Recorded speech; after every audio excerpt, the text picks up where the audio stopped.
Master mind. اس کے زمانے میں سعید ابن جبیر بھی اس کے ظلم و ستم کا نشان بن گئے, شکار ہو گئے. اور حجاج نے اعلان کر دیا سعید ابن جبیر کو جو بھی گرفتار کر کے لائے گا اس کو بہت بڑا انعام دیا جائے گا, لیکن زندہ میرے سامنے لایا جائے. سعید ابن جبیر کو میں اپنی آنکھوں کے سامنے قتل ہوتا ہوا دیکھنا چاہوں گا.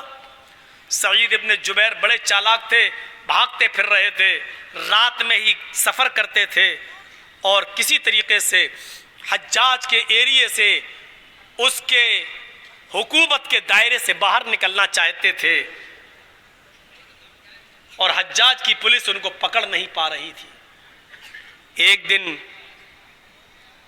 حجاج کی پولیس کو کسی نے مخبری دے دی, آج کی رات سعید ابن جبیر فلاں آدمی کے گھر میں رات وہیں گزاریں گے, کچھ دیر کے لیے سوئیں گے اور پھر وہیں سے بھاگ جائیں گے, نکل جائیں گے. اس گھر کا ایڈریس دے دیا گیا. مخبروں کی کمی تو ہے نہیں, مخبری اپنے ہی اندر سے ہوتی ہے. ابھی لاک ڈاؤن میں دیکھا نا کتنی مخبری ہو رہی تھی. ہمارے ہاں تو آرڈر تھا 5 آدمی سے زیادہ نماز نہیں پڑھیں گے مسجد میں, اور جس کو روک دیا جائے 5 ہو گئے, بھائی آپ لوگ بتائیے, پولیس آ رہی بار بار, جس کو روکا جاتا کہتا تیرے باپ کی مسجد ہے.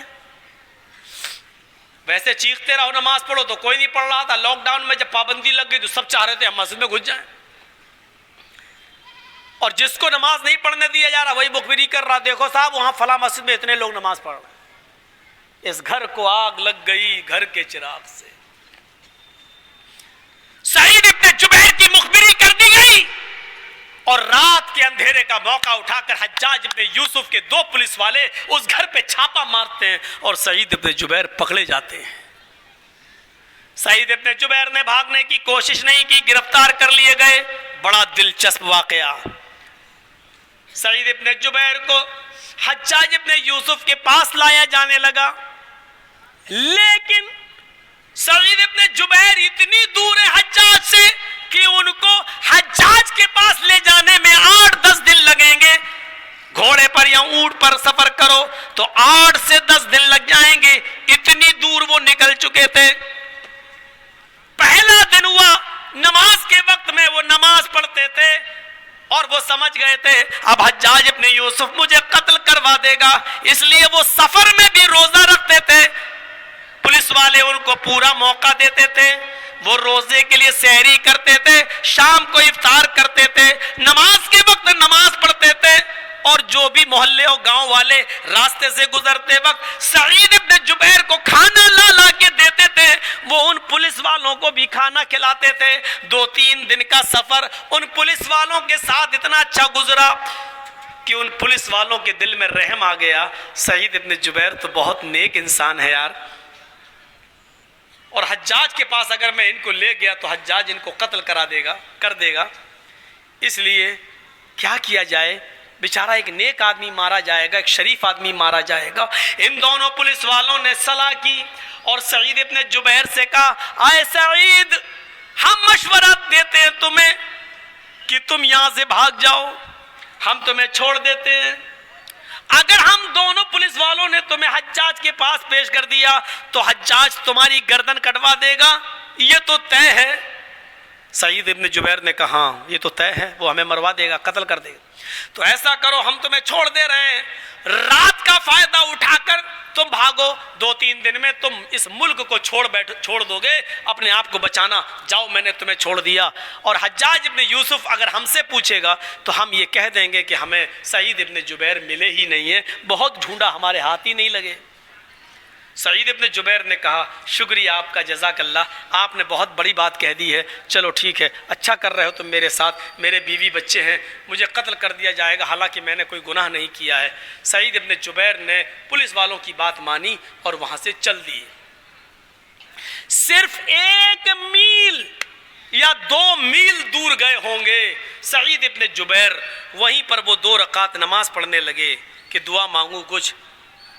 2 رکعت نماز پڑھنے کے بعد ان کے دماغ میں ایک بات آتی ہے سعید ابن جبیر کے, ان پولیس والوں نے تو چھوڑ دیا ہے مجھے, دیکھیے مسلمان کی پہچان کیا ہے, کیا یہ ہمارے اندر ہے؟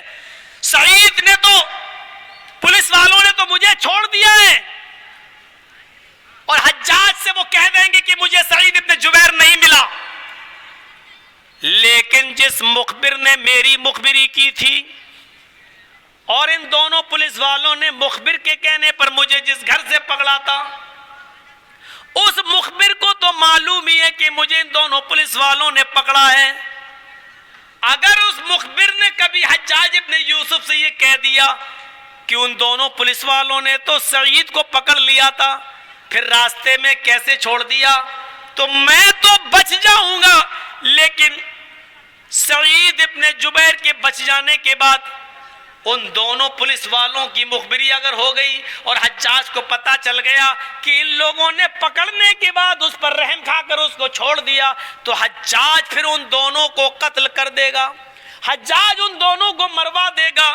اے سعید، یہ تیرے لیے جائز نہیں ہے کہ تو اپنی جان بچانے کے لیے ان دو پولیس والوں کی جان خطرے میں ڈال دے۔ سعید ابن جبیر وہیں سے پلٹتے ہیں اور ان پولیس والوں کے پاس آ جاتے ہیں اور کہتے ہیں کہ نہیں، میں حجاج کے پاس جاؤں گا۔ پولیس والوں نے بہت کہا، دیکھو سعید، میں نے تمہیں چھوڑ دیا ہے، تمہیں بھاگنے کا اچھا موقع ہے، اپنے آپ کو بچا لو۔ سعید ابن جبیر کہتے نہیں، میں تو بچ جاؤں گا، لیکن اگر اس مخبر نے جس نے میری مخبری کی تھی اگر تمہاری مخبری کر دی کہ ان دونوں نے مجھے چھوڑ دیا تو میں تو بچ جاؤں گا، لیکن میری جگہ تم دونوں مار دیے جاؤ گے۔ اور میرے نبی نے مجھے یہ نہیں بتایا کہ اپنے آپ کو بچانے کے لیے کسی اور کو مروا دو، یہ میں نے نہیں سیکھا ہے، یہ نبی کی تعلیم نہیں ہے، لے چلو۔ پولیس والوں نے کہا ہم بھگت لیں گے، دیکھ لیں گے، ہم کہہ دیں گے کہ سعید بہت زبردست تھا، ہاتھ چھڑا کے بھاگ گیا ہے۔ سعید ابن جبیر کہتے نہیں نہیں، پھر بھی خطرہ ہے، تمہاری جان کو میں اپنی جان بچانے کے لیے تمہاری جان کو خطرے میں نہیں ڈالوں گا۔ ان لوگوں نے بھگانا چاہا، سعید نے انکار کر دیا اور بالآخر پولیس والے سعید کی ضد کے آگے نہیں مانے اور 8-10 دن لگے وہ حجاج ابن یوسف کے سامنے لایا گیا۔ حجاج ابن یوسف نے ان پولیس والوں کو مبارکباد دی اور سعید ابن جبیر کے لیے حکم دیا، کھا لو پی لو، کل تمہارا آخری وقت ہے۔ انہوں نے کہا ٹھیک ہے، کھانا بھی کھایا، پانی بھی پیا، نماز بھی پڑھی۔ اس کے بعد صبح ہوتی ہے، حجاج کا دربار لگ جاتا ہے، خونی چمڑا بچھا دیا جاتا ہے، حجاج ابن یوسف کے ہاتھ پیچھے سے سعید ابن جبیر کے ہاتھ پیچھے سے باندھ دیے جاتے ہیں، گردن ان کی زمین پر، دونوں گھٹنے زمین پر رکھ دیے جاتے ہیں اور گردن نیچے ڈال دی جاتی ہے، اور حجاج ابن یوسف اپنی آنکھوں کے سامنے دیکھ رہا ہے اور جلاد سے کہتا ہے کہ میری آنکھوں کے سامنے ان کی گردن اڑا دو۔ جلاد آگے بڑھتا ہے اور اس نے تلوار اٹھا کر ایک ہی جھٹکے میں سعید ابن جبیر کی گردن کو الگ کروا دیا۔ سعید ابن جبیر قتل کر دیے گئے۔ پورا واقعہ میرا بتانے کا مقصد صرف اتنا ہے کہ سعید ابن جبیر نے اپنے آپ کو قتل کروا لیا، لیکن اپنے آپ کو بچا کر ان دونوں مسلمان پولیس والوں کی جان کو خطرے میں نہیں ڈالا۔ مسلمان وہ ہوتا ہے جو اپنے فائدے کے لیے دوسرے کو نقصان میں نہیں ڈالتا ہے۔ یہ سعید ابن جبیر کے واقعے سے ہمیں عبرت ملتی ہے۔ میرے پیارے ساتھیوں، یہاں سے اٹھو تو یہ سبق لے کر اٹھو کہ ایک مسلمان کا دوسرے مسلمان پر کیا حق ہے، اور ایک اچھے مسلمان بننے کی کوشش کرو، اور اسلامی بھائی چارہ اپنے معاشرے اور سوسائٹی کے اندر لاؤ اور اسلامی بھائی چارہ بنا کر رکھو، اتفاق اور اتحاد اپنے معاشرے میں قائم کرو۔ انشاءاللہ یہ آج کا بیان ہمارے معاشرے کی اصلاح کرے گا۔ 3:50 ہو چکے ہیں، تقریباً 2 گھنٹے سے تھوڑا کم 5-10 منٹ میں نے آپ کے سامنے خطاب کیا۔